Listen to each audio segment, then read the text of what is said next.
So mga chika, kaya pala siya wala kanina dahil mayroon na naman siyang bagong blessings. Nag-chill-chill din siya mga chika, kumbaga nag-relax din siya, and I think she really deserves it.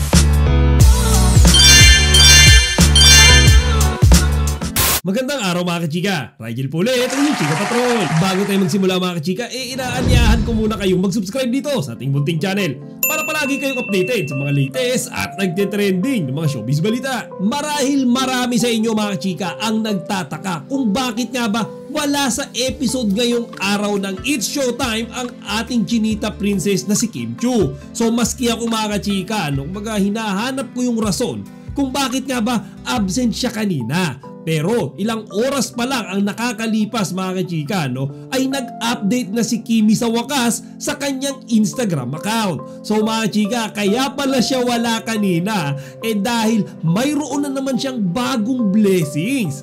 Tama narinig niyo mga kachika, so mayroon pala siyang inatinan na isang photoshoot kasama ang kanyang glam team, syempre mga kachika, ang kanyang Ate Lakam. So hindi niya sinabi specifically mga kachika kung saang photoshoot yan. Pero ayon sa kanya, yung shoot na yan ay ginawa malapit sa isang opisina ng Chowking. So yun lang yung hint na naibigay niya mga kachika.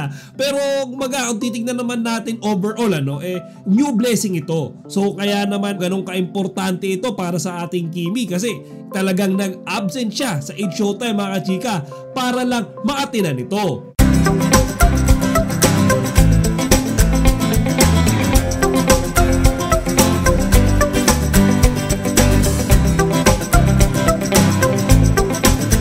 At bukod pa nga dyan mga kachika, ang isa pa pala sa dahilan kaya siya wala ay dahil nag-chill-chill din siya mga kachika, kumbaga nag-relax din siya, and I think she really deserves it. Kasi after ng photoshoot kasama yung kanyang glam team, isinelebrate niya mga kachika yung kanilang mga kaarawan. So hindi siguro yan same day lahat mga kachika nag-birthday, pero siguro yan yung mga magkakalapit na araw ng birthday. At kasama na nga dyan yung kanyang Ate Lakam. So mga kachika, nakakainggit nga at nakakatakam yung mga ipinost na larawan at video ni Kimi doon sa handaan na ginawa nila kanina. Ang daming cakes, ang daming mga foods na talaga namang mukhang pinlano na ipakater ni Kimi. At kung titignan nyo rin mabuti mga kachika, yung mga pictures nga nila dyan sa celebration na yan, makikita nyo na talaga namang sobrang saya ng glam team ni Kimi. And si Kimi rin mga kachika, sobrang happy rin siya syempre na nakapag-celebrate ng birthday yung kanyang mga makeup artist nang kasama siya.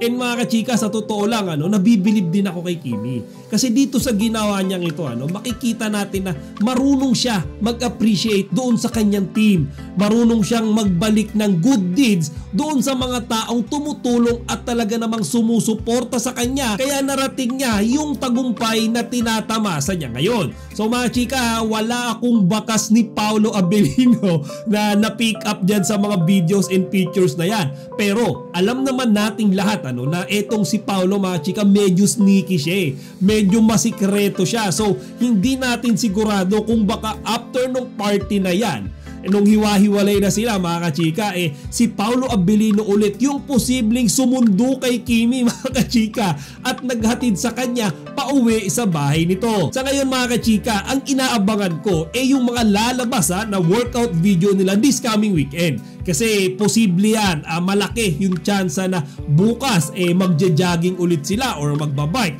Or lalo na sa Sunday mga kachika, di ba traditional na talaga nila na mag-jogging, mag-date every Sunday. So yan ang aabangan natin. At kapag mayroong balita mga kachika, panigurado ibibigyan ko kaagad kayo ng update. O siya mga kachika, hanggang dito na lang muna. Sana huwag nyo kalimutang ibahagi ang inyong mga opinion dito sa comment section. Chika Patrol signing out!